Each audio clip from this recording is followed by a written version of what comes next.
You're listening to Side by Side with Kathy Wilson. Episode 27, Singing Our Song.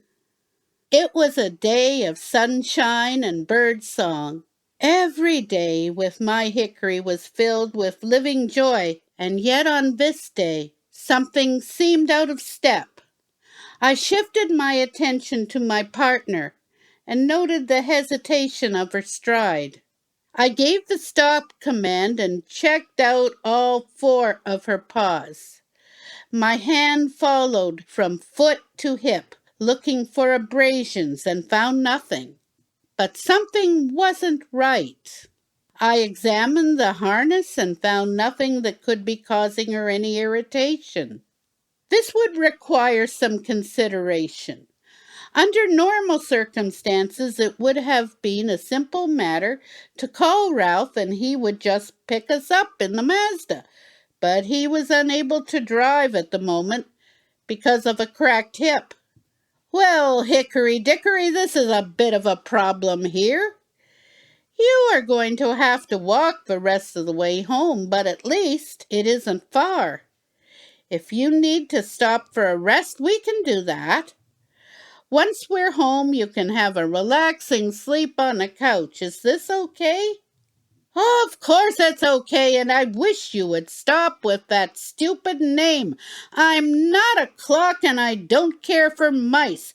Just can the Dickory. That proved to me that Hick was not at her usual best, because I had called her Dickory for years, and she never objected to it, not once. We rested under the maple tree, and I stroked her head, trying to keep the worry out of my imagination.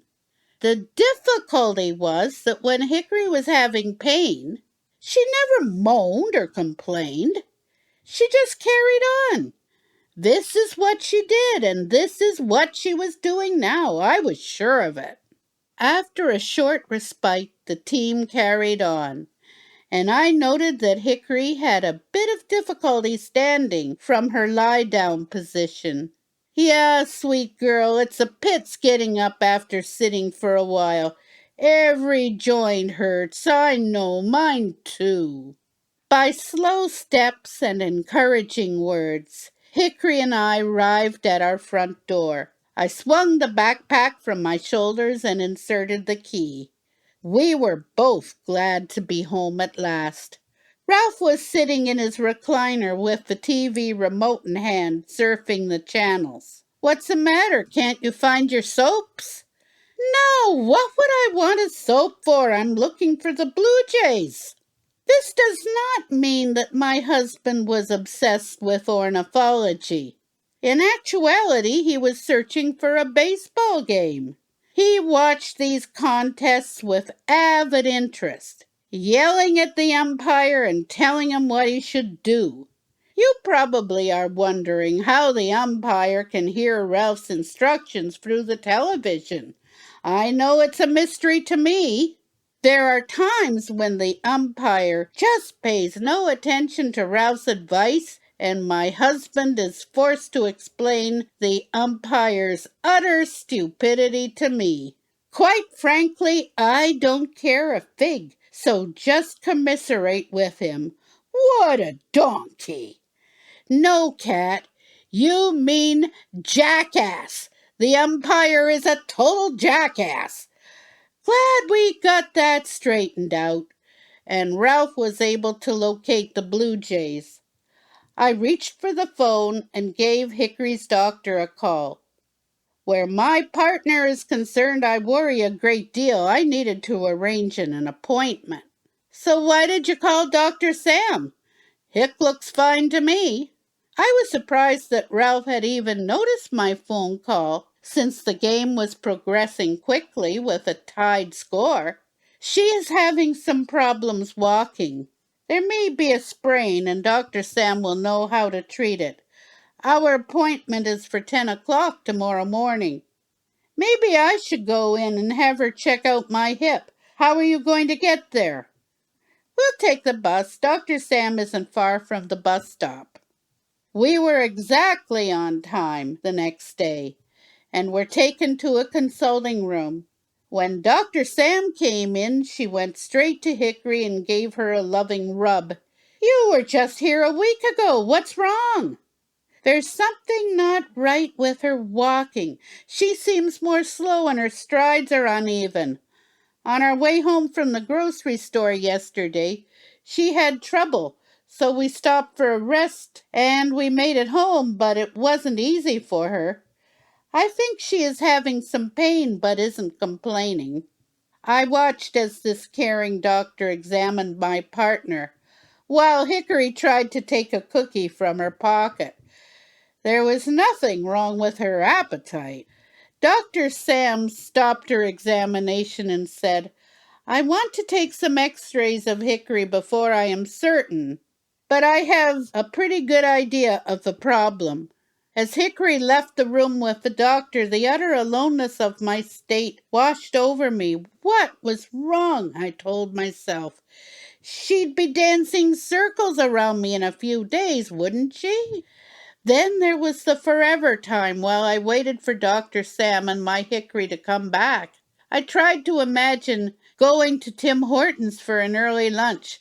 This would be fun for Hickory. She was always on the lookout for any fallen crumbs. As Dr. Sam came into the room, she handed me Hickory's leash and asked me if she could give Hickory a cookie. She was a good girl and she has been wanting one ever since she came in. Naturally, this was true, and I agreed. I think Dr. Sam has bottomless pockets stuffed to infinity with treats. Kathy, Hickory has arthritis in her hips, and she is having some pain. There's medication that will give her relief, but in years to come it will eventually affect her kidneys. You and Hickory do a lot of walking together. You need to consider early retirement and ease off on the walks. I should have realized this sooner, but she gave me no sign that she was in pain. I should have known. I'll call my school and inform them today. I should have picked up on our problem, and I didn't. Labs usually don't show pain, but just suck it up. You acted as soon as you were aware. I'll get you those pills and she'll be feeling great in no time.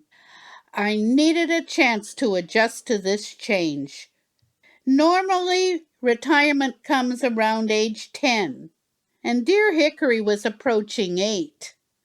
There was no doubt about the need for retirement, but that would leave me without a guide, no one to depend or lean on. How could I take all those steps backwards? Freedom was going to leave me in the lurch. Ralph would never accept another dog, and I certainly couldn't give Hickory up. We walked into Tim Hortons and I ordered a large black coffee, a Dutchie, and a Boston cream. On second thoughts, I added a Long John to my pile of gluttony. I had a lot of sorrows to bury. We watched the people around us enjoying their morning coffee break. I felt the laughter around me and attempted to take it in. There were a heck of a lot of clouds surrounding me, and I was darned if I could see the silver lining in any of them. Somewhere there was the strength I needed to begin the rest of my life, and it wasn't going to come from munching sweets and guzzling coffee. Ralph would expect me to have my ducks in a row. Crap in a teapot, I couldn't even see the blasted ducks. I offered Hickory the last bit of my Long John. The doughnuts just didn't taste right today, although Hickory seemed quite delighted with her share. The coffee must have been made last year. It's a wonder they kept it hot all that long. Ralph had a pot of soup on the stove, and the table displayed 2 bowls and a pile of silverware. In Ralph's view, the table was set. He was prepared for our return home shortly before noon, when Hickory and I came in the door. "I felt like cream of mushroom soup today, so I just heated it up. How did things go with Dr. Sam?" Oh, that's good. Just what I need. It's chilly out today. Dr. Sam has prescribed this medication for Hickory. She took x rays and found arthritis. This should ease the pain quite a bit, but it will mean retirement for her. I will call Lions Foundation this afternoon and tell them about Hickory needing early retirement. I considered Ralph's reactions. What would he say? How would he feel? His moods, ever changing and guessing, was a hit and miss proposition. Will they give you another dog? Well, they probably would if I applied for one. They won't take Hick back, will they? I don't want to lose Hickory. She's family. Ralph couldn't have said something more loving or more true. She was family. Hickory was needed right here above all. My soup was salty. That's what happens when you cry into your soup bowl. Make certain you tell the school that you want to keep Hickory, and you can talk to them about a new guide. That was that, as far as my husband was concerned. It was up to me to dredge up different worries to create chaos in my mind. But Greg offered me nothing but affirmation when I called the school after lunch. As far as my plans were concerned, there were no obstacles. I'll give your situation some thought. How's Hickory doing? There was concern in Greg's voice. He had been Hickory's trainer all those years ago. She took me across town on 2 different buses to get me to her doctor. The day was a chilly one, and I noticed that walking wasn't easy. She did her guiding very well. Greg, I would really like to keep Hickory. Ralph has grown attached to her as well. Is this a problem? No, Hickory has a home with you. We will contact you in a couple of months about a class. Those months passed by very quickly, despite the fact that I dusted off my white cane and got reacquainted with my old demon fear. I selected routes that required fewer streets to cross, but sometimes it was unavoidable. It stopped being fun going out on my own, so I stayed at home with Ralph and Hickory. Hickory took me to choir, church, chorus, and crafts. She was happy to lie at my feet while I chaired our United Church women's group. Hick still needed exercise, but nothing like what we were doing before. Ralph's hip healed and he was once more driving his Mazda. Have you told your friends about Hick's retirement? We were sitting beside the fish pond, having our lunch, while Hickory checked about for rabbits in the raspberry canes. Dr. Sam was so right about the medication. Hick was even giving the squirrels in the oak tree a run for their money. I thought I would wait until I had the date for my class before I told anybody. This is a painful subject, but they are Hickory's friends too, and need a chance to adjust. It would be unkind just to appear one day with a different guide dog.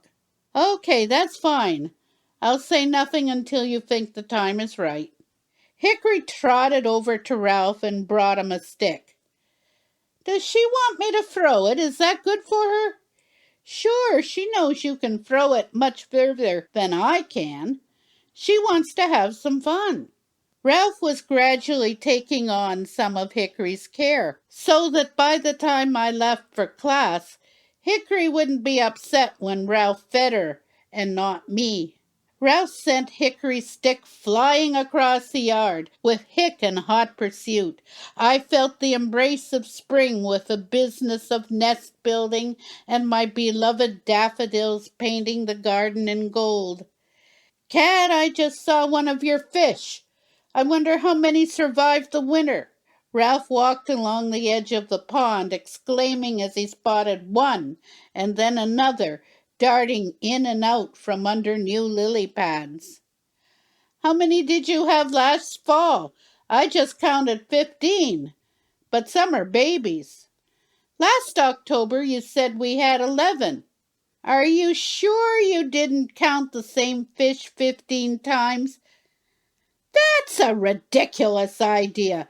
Do you think all goldfish look the same? They're all different. Really, Cat. Here comes Hick with her stick. Should I throw it again? If she sits beside you and appears to be waiting for you to throw it, then throw it. If she wanders off or decides to lie down for a nap, then you can relax. It was then that I heard the phone ringing in the house and jumped out of my chair. Leave it, Cat. The answering machine will get it. No, this is it. I need to run, and so I did. Up the stairs and through the patio door and into my kitchen. Grabbing the phone, I wasn't surprised to hear the voice of a young woman. This is the Lions Foundation, and we have a date for your class. A few minutes later, I returned to my seat by the fish pond. Hickory was lying beside my chair once more, and I turned into a watering can. With Hickory licking away my tears, I turned to Ralph and snuffled, October 15th. Hickory will retire completely, and I'll be starting all over again. I will tell my friends about it starting in September. We still have the summer to work together. We skipped through summer, enjoying short walks and resting under shade trees. When the heat of summer was at its worst, these were quiet times, with a ripe apple and a handy jackknife to cut pieces for us both.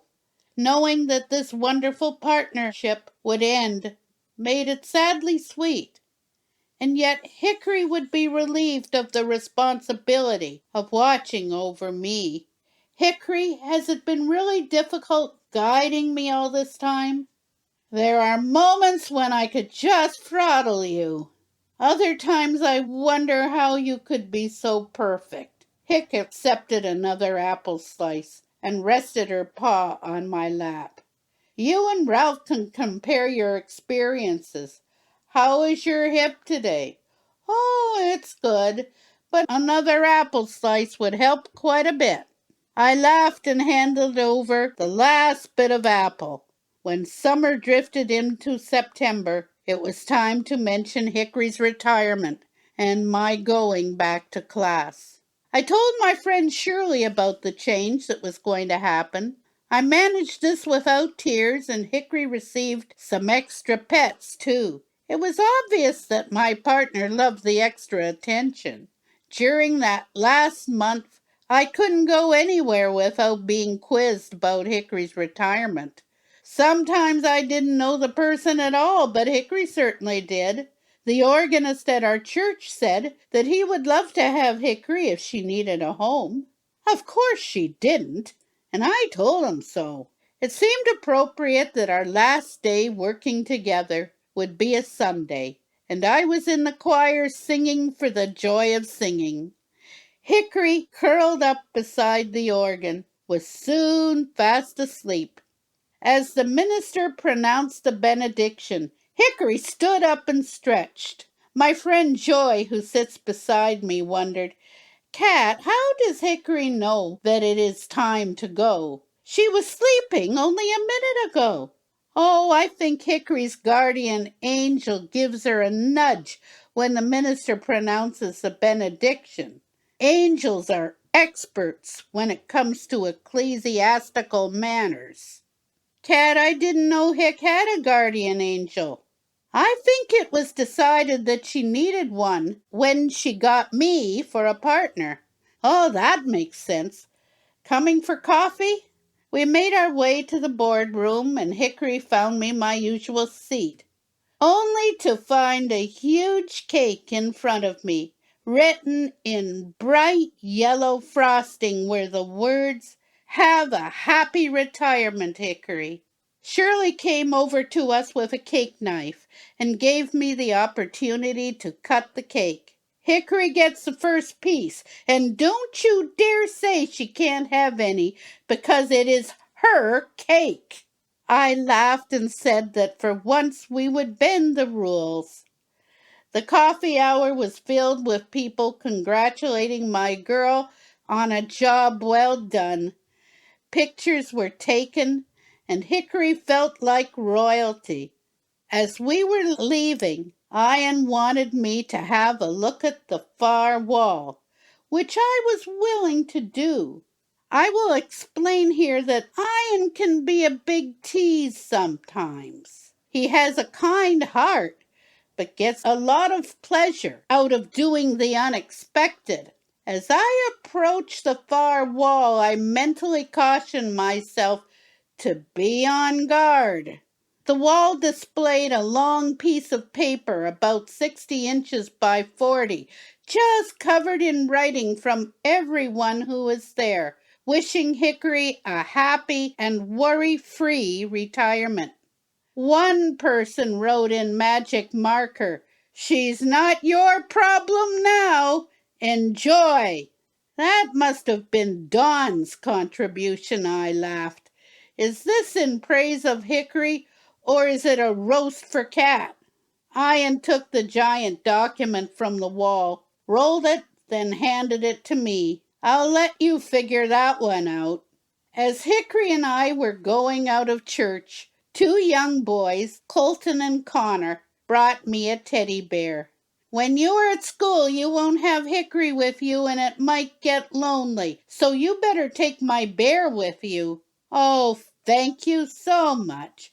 I will feel very lonely and will have to get around on my own. Your bear will be a big help. That is so generous of you.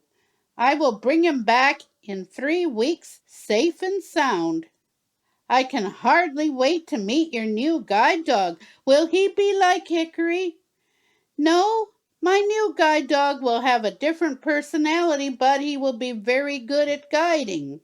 As we turned our direction homeward, our last walk together with Hickory guiding me, my gratitude tumbled freely as I sang her song. Hickory, hickory, hickory do, I'm strutting tall when I'm walking with you. Hickory, hickory, hickory do, the world is my oyster in harness with you.